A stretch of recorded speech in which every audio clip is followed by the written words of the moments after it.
Olá, sejam bem-vindos. Eu me chamo Diego Moraes e o vídeo de hoje vai falar sobre o diálogo de Platão chamado Críton. Bem, antes de tudo, gostaria de pedir a sua curtida, sua inscrição, porque é muito importante para que a gente possa sempre trazer mais conteúdo relevante para o canal. Então não deixe de curtir e se inscrever. Adentrando no tema específico, é preciso fazer um disclaimer interessante, porque nessa edição da UFPA de Carlos Alberto Nunes, a gente tem o livro da Apologia de Sócrates e tem o Críton. E como eu já fiz um vídeo sobre a Apologia de Sócrates, que mostra o julgamento de Sócrates, o Críton ele vai se passar pouco antes desse julgamento. Vai ser uma conversa entre Críton e Sócrates a respeito justamente do que iria acontecer no futuro. Mas é interessante que para quem está adentrando a ler os textos platônicos, que comece pela Apologia de Sócrates, porque você vai ter um panorama das ideias socráticas, da defesa de Sócrates perante o seu julgamento. E mesmo o Críton se passando antes, você vai conseguir ler com mais tranquilidade. Por quê? Porque o Críton ele vai simplesmente vai fazer mais sentido na leitura quando você tem esse background das informações que você obteve aqui no Apologia de Sócrates. Porque você sabendo um pouco do pensamento socrático, como o Críton ele vai debater a respeito da possível fuga de Sócrates, de não encarar esse julgamento, e como a gente já sabe que ele encarou, você vai entender por que ele não foi. Então você vai conseguir entender mais o Críton quando você lê o Apologia de Sócrates. Então, eu aconselharia que se lesse primeiro o Apologia de Sócrates e, em sequência, você lesse o Críton. E isso ia dar uma base fundamental para que você entendesse o que Sócrates acreditava e por que ele morreu e acreditando no quê? O que ele defendeu até a sua morte. Então, basicamente é isso. Então, vamos lá. E o que é que fala o texto Críton? Bem, Críton era um dos pupilos, um dos alunos de Sócrates, junto com outros, e eles tinham bastante, digamos assim, meios financeiros, né? E o Críton, ele consegue, digamos assim, subornar um guarda e adentrar a cadeia que Sócrates estava, né? A prisão. E o Críton, ele oferece ao Sócrates uma fuga para algum lugar e que já estava tudo preparado, talvez uma carroça, algo que pudesse levar ele, já estava tudo, digamos assim, esquematizado com os guardas. E o Críton tenta convencer o Sócrates a fugir. E quais são os argumentos do Críton? Bem, os argumentos do Críton é que essa condenação que ele está submetido, ela é injusta. Ele sabe que isso tudo que está acontecendo com o Sócrates é picuinha das pessoas que não gostam dele. Não gostam porque o Sócrates afetou, causou uma mudança muito grande socialmente, porque ele conseguia fazer com que os sofistas fossem desmascarados em público. Através da maiêutica socrática, ele conseguiu derrubar todos os argumentos dos sofistas, porque os conteúdos deles eram vazios, ou seja, só tinham beleza discursiva, só tinha a questão da persuasão em si. E o Sócrates, como ele defendia a verdade, a busca da verdade, a busca pela uma vida virtuosa, ele conseguiu angariar muita atenção, chamar muita atenção de vários jovens da época. E esses jovens, muitos deles se tornaram seus seguidores. E isso causou um incômodo para esses detratores de Sócrates, esses que queriam julgá-lo. Então, o Críton mostra que essa é uma condenação, que essa é uma sentença, um julgamento injusto, porque ele não deveria nem estar ali. Então, esse é um dos argumentos que o Críton coloca. O Críton também coloca que essa preocupação que se tem com a imagem do Sócrates, porque se o Sócrates vamos supor, se o Sócrates ele morre, se o Sócrates é condenado à morte, e morre, os inimigos dele teriam vencido. Logo, a sua família, os seus colegas, eles seriam prejudicados em si. Porque Atenas estava mostrando claramente que não apoiava aquele tipo de atitude de Sócrates. Então o Críton acreditava que o trabalho que Sócrates teve durante sua vida, sua jornada, iria por água abaixo se ele fosse condenado. Então era um dos motivos importantes para a fuga de Sócrates. Para fugir, para deixar esse tipo de, digamos assim, legado, né?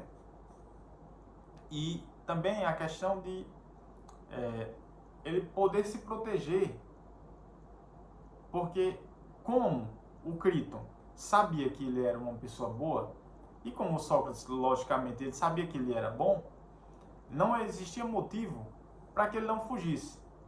Porque no fundo ele sabia que ele era bom, ele sabia que ele estava sofrendo injustiça.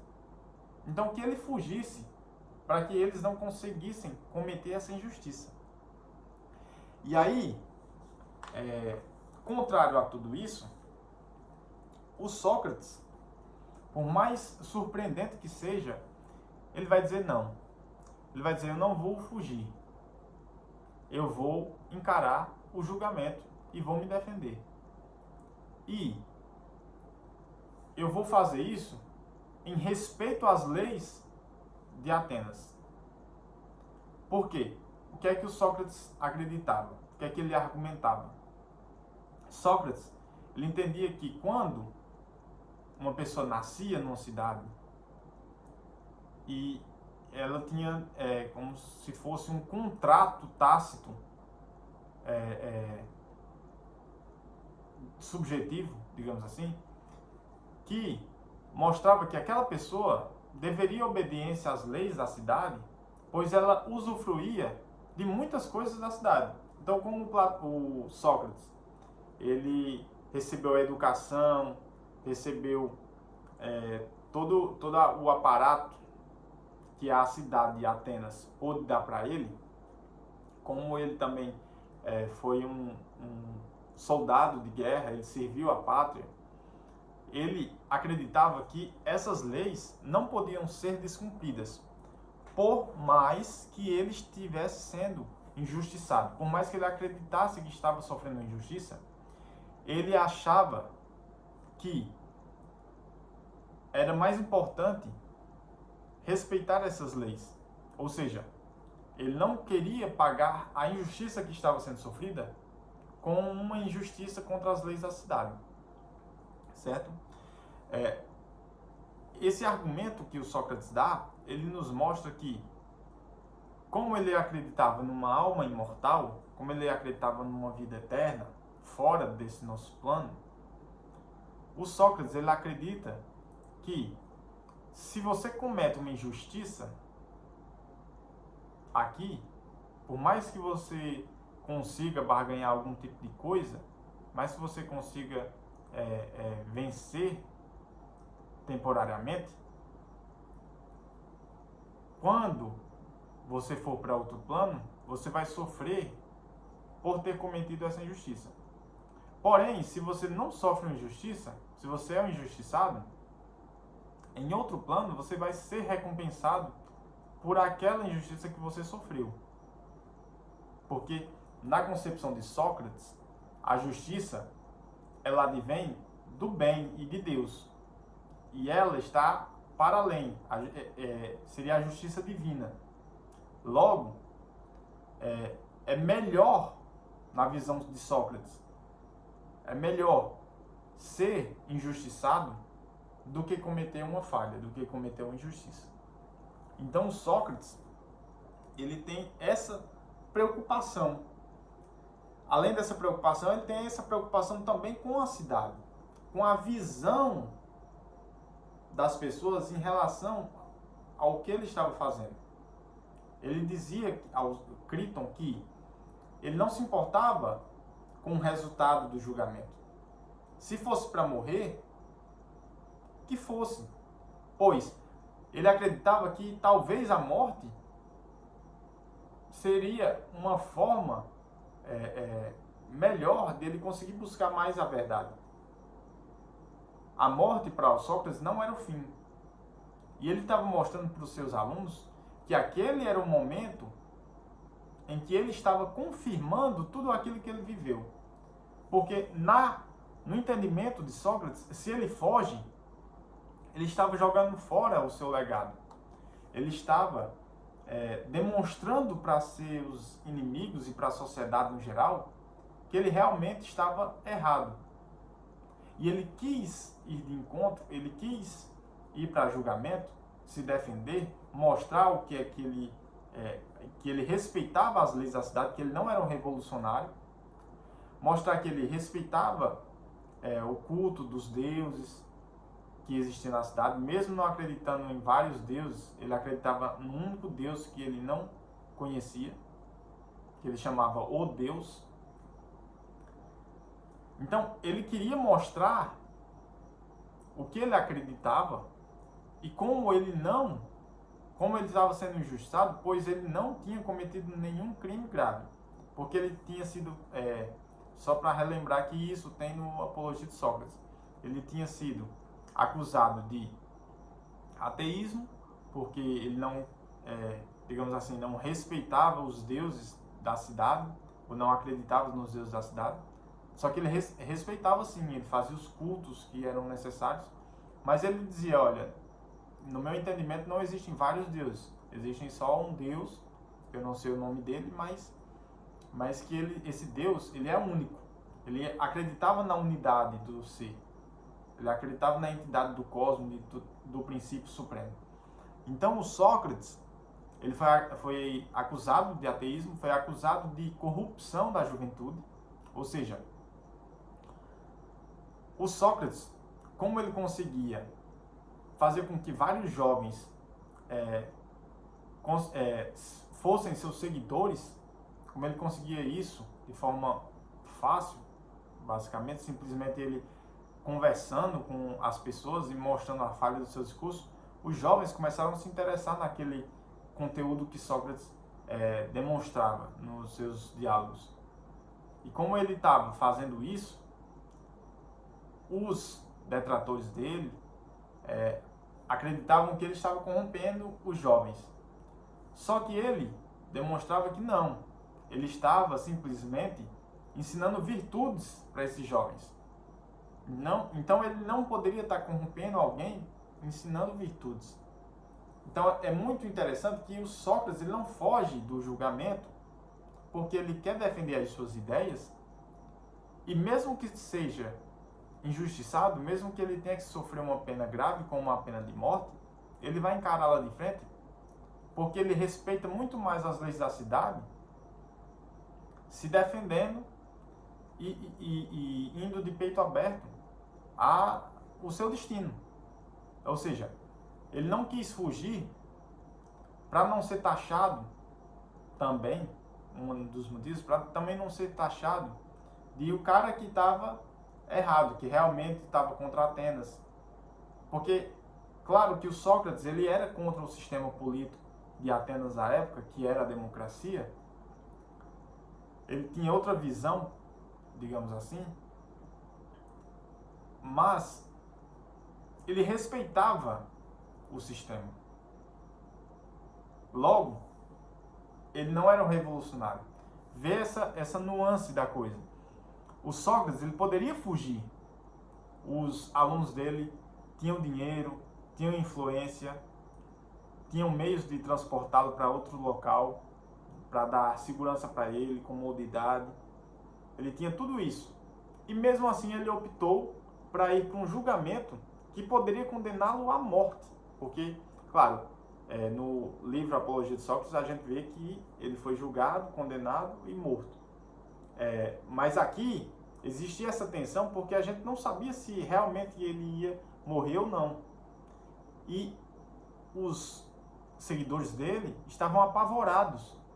E ele simplesmente estava calmo, lúcido, tranquilo, dizendo: essa é a minha hora, é a hora de eu defender tudo aquilo que eu acredito, de eu confirmar